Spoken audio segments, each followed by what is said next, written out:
Well, hello, my friends. I'm so excited to be here with Dr. Viv Ewing. She is the president and CEO of Children's Square USA. We're here to talk about the Jason Awards coming up on November 3rd. Uh, but we're going to talk about Children's Square first. But I first want to say thank you, Viv, for joining me today. Andy, I appreciate the opportunity to share with you and the community all the great things that are happening here at Children's Square, particularly the Jason Awards. I'm happy to Yes. be here with you. So let's first talk about Children's Square USA. This organization has been around for many, many years. So why don't you just fill in the viewers, what's the mission and who do you serve and all that good stuff? I'm happy to do that. First of all, Children's Square is a nonprofit here in the metro area. The headquarters is located in Council Bluffs, Iowa. We serve Iowa. We also serve Douglas County on the Nebraska side. And we have about 120 employees. We are open 24 hours a day, 7 days a week.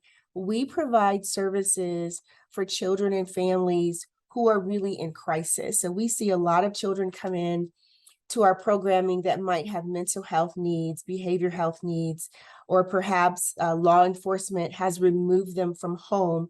They can come here to Children's Square for a safe place to stay. We might have Child Protective Services refer children to us because they've been removed from home. So we have a children's emergency shelter that takes children in.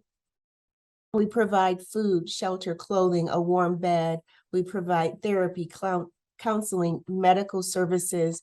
We ensure that the children get the help that they need as they work through the crisis that's happening back at home. We also make sure that we provide some normalcy with those children, even though they're staying with us as a guest, as a client. We make sure that they attend their home school. If they're not able to attend their home school, then we can provide schooling here. We have a school on our campus. It's a special needs school from grades 1 through 12. We work with children and young people who have what's called an IEP of level 3, meaning that they are a special education student. We also have a pediatric mental health facility here where we work with young people who have strong or significant mental health or behavior health things and situations that they're dealing with. They can live here on our campus, get intense help, counseling, therapy, skill building, so that they can manage whatever condition they might be dealing with. And we also reach out to help their caregiver or their family members, because eventually at some point they'll be returning home. We want to make sure that those families are prepared to work with that young person. We teach the family communication skills and problem solving, just like we teach to the children. So it's really a whole family effort. We want the whole family to be doing well. And so those are just a few of the major programs that we have. We also have foster care that's been around for a number of years. We've had many, many children get adopted through Children's Square. So we're really excited about what we offer to the community. Another aspect is our in-home services that we provide. We can actually go to the home and provide various programming and services for families across the metro area. That program sees probably 480 people in a month. And Oh my so, goodness. Wow. yes. So we see a lot of clients throughout the month. Another interesting fact about Children's Square is that we are 140 years old this year, 140. Wow. We're having a community celebration on December 9th. And so we will be sending out more information on that, but we are 140 years old. And some of the original family members of the Lemon family are still involved with Children's Square today. Many of the grandchildren or great-grandchildren are still involved today with Children's Square and actively coming to our programming, making contributions. And so it's so exciting to have them involved. We did an open house last week with our children's emergency shelter. We had a $250,000 renovation. From head to toe, we renovated the building, new roof, new ceiling, new flooring, carpeting, furniture, Wow, that's awesome. refrigerator, stove, painted all the walls. But some of the Lemon family came to that event. So we were so thrilled to have them join us. But as you may or may not know, Children's Square was started in 1882 by Reverend Lemon and his wife. Right. Right here in Council Bluffs. And so they took in 3 little girls at that time. And then shortly thereafter, people from all over the community started bringing children to the pastor and his wife. And it grew from there into what it is today, which is a 140-year-old nonprofit helping to build brighter futures for children and families. Yeah. Well, let's talk. So, first of all, what an amazing organization and so important to both um, Council Bluffs, Douglas County, and other areas. But one of the things is talking about the Jason Awards. I've been to the Jason Awards, I don't know, for years and years. And it is such a special event where you honor and recognize people. So let's just first talk about the Jason Awards, and then you've got several, I think 3 honorees. We Um, do have 3 honorees this year. So the Jason Awards has actually been around for almost 20 years at yeah. Children's Square. The event this year will be held on November 3rd at the Mid-America Center in Council Bluffs. We are honoring 3 major community leaders who have impacted children throughout the metro area. The first honoree will be Matt Wilbur from the Potawatomi County Attorney's Office. His office works with youth and adolescents on all the legal issues and situations that they might find themselves in. They're doing the paperwork, the processing.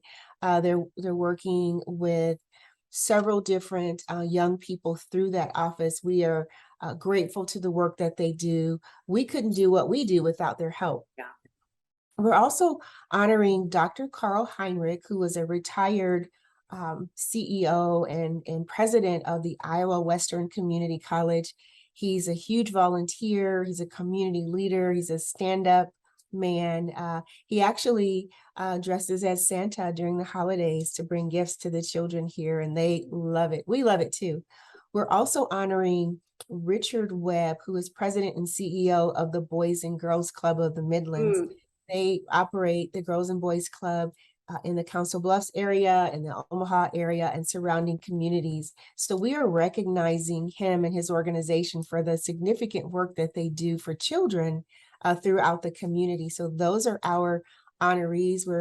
It's our honor to recognize them because they're so significant in terms of the impact that they make in the lives of youth and in the lives of children. So we wanted to recognize them during the Jason Awards. One of the things that happens, Andy, is that we have a selection committee. mhm. So we send out applications for people to make recommendations on who Sure. should be considered for a Jason Award.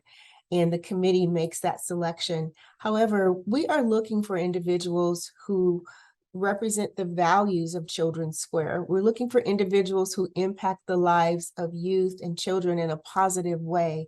We're looking for individuals who give of their self, give of their company that they represent in a tireless manner. We're looking at individuals that others look to as a role model. So Yeah. we take into account all of those areas to come up with our list of final honorees. And so these 3 individuals are the ones we are recognizing this year. Every year we pick 3 or 4, sometimes it's even 5 Yep. individuals. Yeah. But this event, again, will be on November 3rd at 6 o'clock at the Mid-America Center. If individuals are interested in tickets or attending the event, they can give us a call at 712-312-3700, or just go online to childrensquare.org. It's real easy to Yeah. order a ticket online. Yep. It takes about 2 minutes. I will tell you, I'm actually looking, so I'm looking over this way. I'm looking at your website, which yeah, has so much information about the event, talks about the honorees. I also want to call out Larry and Donna Dostal. They are Yes. your chairs. They No, are the honorary co-chairs this yeah, year. honorary, Wonderful individuals, yes, huge, huge in the community, huge in the metro area. We are yeah. thrilled to have them as the honorary chairs this year. And it's wonderful that they are leading the charge for this event. So I am, I've been looking at the website, like I said, and there's so much information about, first of all, the Jason Awards, giving opportunities, um, and all of your other events that you have during the year. But like you said, the Jason Awards, you can buy tickets online. Yes, Andy, individuals can go to our website and it's just childrensquare.org. Mhm. They can order a ticket there or buy a table there. You can make a donation there as well. It's easy to purchase tickets for that event and learn more about Children's Square through the website. People can also call our office. I'll give you my personal number, which is 712-828-7454. Happy to help you get connected or others who are interested in that event or interested in supporting Children's Square. One thing I want to just share before we Sure. end our time together, and that is the impact that we make in the lives of children. We make a life-changing impact in the lives of these children who are facing a crisis in their life. When they come to us, they are at the lowest point in their life. So we had a young lady last year that came in and she stayed with us for about 6 months. Prior to her coming to Children's Square, she had tried to commit suicide 4 times. Wow. How When old she was came she? in, she was 16. Wow. When she came in, she said, you're just like all the other agencies I've been to. So we worked with her over a period of time, started to diagnose what the issues were, helped her understand that she was valuable, she's important, she Yeah. has a bright future ahead of her. We worked with her on a variety of issues. Fast forward 6 months later, when she's finished, she came into our office and said, I want you to come to my graduation because you saved my life.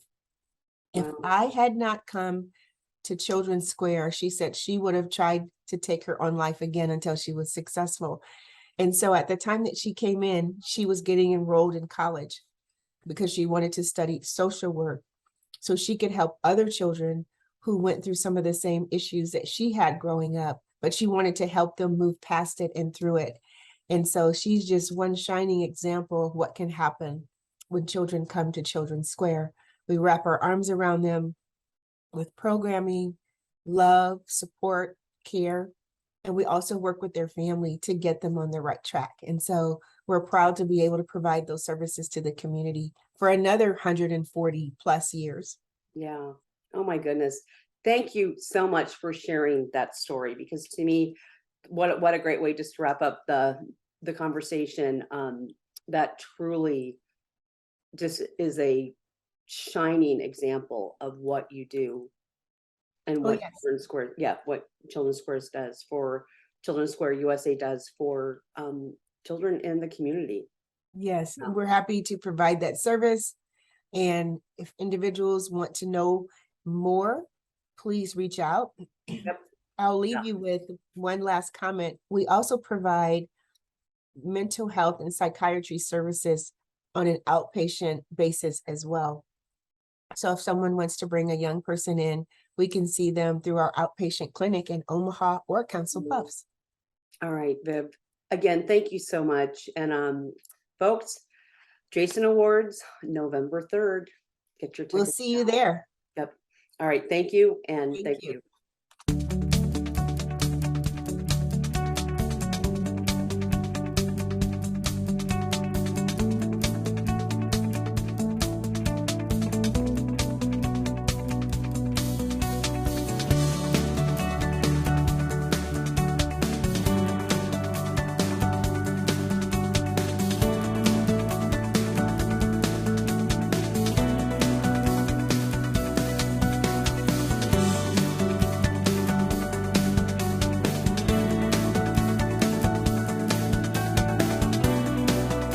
Well, welcome back, my friends. I am so excited to be here with Courtney Spurgeon. She is Development Manager / Events and Volunteers overseeing all that for OneWorld Community Health Centers. Courtney, thank you so much for joining me today. Yes, absolutely. Thanks for having me. Well, we're going to learn a little bit about OneWorld. We'll also talk about the Milagro dinner that's coming up here just in a few weeks. So, but let's talk a little bit about OneWorld Community Health Centers. Been around for quite a while, and you do so much in the community. But kind of give us an overview. Yeah, so we are a nonprofit federally qualified health center in the Omaha Metro. We have just over 16 clinical locations all throughout Omaha, and then the furthest we get from Omaha is Plattsmouth. That includes 5 school-based health centers. Okay. And our mission is to provide culturally respectful, quality healthcare with special attention to the underserved. So about half of our patients have no form of health insurance whatsoever. And we have approximately 50,000 patients annually. That's just patients, not visits. The visits is a lot more than that. So about 25,000 uninsured patients we care for every year. Yeah, and I think also, again, so important for the community and for those people. And I know one of the things with this event coming up, I mean, it's a fundraising event, and I mean, I've been to it several times. But let's talk a little bit about the dinner, and it's coming up on. I'm looking over here because I've got your website up. November 10th. The 10th. Oh my gosh, the 10th, down at the Marriott Capital District. So fill us in on the event itself. Yeah, so it's Milagro. That's the Spanish word for miracle. So we celebrate the miracles made possible by our community partners, volunteers, even patients sometimes. So it's super fun, and it's an awards dinner and silent auction. So it's our biggest fundraising event of the year. Yeah. And you also have a keynote speaker or a speaker at this event. And I was actually reading about her. Do you want to tell us a little bit about this amazing woman? Yes, we're so excited. Dr. Michelle Rosen. She is an author and a frequent guest on major media outlets in the United States. And she is an expert on the psychology of change. So our theme this year is moving forward. And so we thought she would be a great match to kind of speak to how do we move forward and what does change look like? We've all had to deal with a lot of change the past 2 years that we didn't even have time to think about. And now, as we move forward, we can actually be a little bit more intentional and take a deep breath. Okay, how do we process this change now, moving forward? And so she's gonna use her expertise on the psychology of change to speak to that. Yeah. And like you said, I mean, I'm glad you said this, because I've thought about this, but not recently. I mean, the change that we've experienced over the last 2 years, I mean, it just happened. I mean, there was no preparing for it necessarily. I mean, sometimes you're like, I'm going to be changing things. So you go into it with a strategic plan, and you know what, you're going to be doing, and, or somewhat know what you're going to be doing. But really the change that's happened also, especially in healthcare, it's not anything that it was 2 years ago, 2.5 years ago. It's just, we've had to adapt like quickly, almost on a daily, sometimes almost hourly basis, really. Yes. So she's going to be, again, I'm glancing over here. There's so much information on the event, and yeah, this is really, she's going to be a great speaker. So where can people buy tickets at? OneWorldOmaha.org/Milagro. And OneWorldOmaha.org/Milagro. yeah. And again, I know there's awards that evening. So can you talk a little bit about the people being honored? Yes, we have a very dynamic group. They are listed on our event website, but they include a church group, a physician group from UNMC, a board member, and a patient. So they comprise many different aspects of what it means to partner and build community with OneWorld. So we're really excited about that. There'll be a like a 7-minute video that really meets them at their places of work or service. That's going to be really, I think, touching during the program for everyone to see. It's always so inspiring to really hear from the people being honored and learn about their journey, whatever it may be, and how and how, first of all, how they came to be honored, and really kind of what's up in their world. I think it inspires all of us every time we see those. So yes, it's going to leave everyone just hopefully feeling very uplifted and inspired. Yeah. So lastly, if people can't attend the event, what are some ways that they can support OneWorld? Yeah, so we always accept monetary donations on our website, oneworldomaha.org. What's really fun about our event this year is we actually have one raffle item that you don't have to be present to win. Okay. So it is rare aged Buffalo Trace Kentucky Straight Bourbon whiskey. Okay. Got donated. Super exciting. It's 5 bottles worth a couple $1,000s each. So for all the bourbon lovers out there, buy a raffle ticket online. They're on sale now, and you don't have to be present to win. That's the only thing, you don't have to be present. So that's fun. And then we can always use more help with volunteers and in-kind donations. The only in-kind donations we accept are baby boutique items. So diapers, baby wash, things like that. And people can email me directly to coordinate that in-kind donation. And I'll say, with the holidays coming up, I mean, also this is 365 days a year, but it's kind of fun to have, if you're with your business, corporation or whatnot, you can have a little drive, a holiday drive and then specifically for OneWorld, and people can connect with you to figure out how to drop off items. So yes, exactly. Yeah. And I can even supply posters to place at oh my goodness, okay, church or location that helps list, what do we accept. Okay. Cool. That's awesome. Courtney, thank you so much for joining me today. And I know this is going to be a huge success once again, and just appreciate everything you're doing. And OneWorld Community Health Center is so important for our community. So thank you again. Thank you.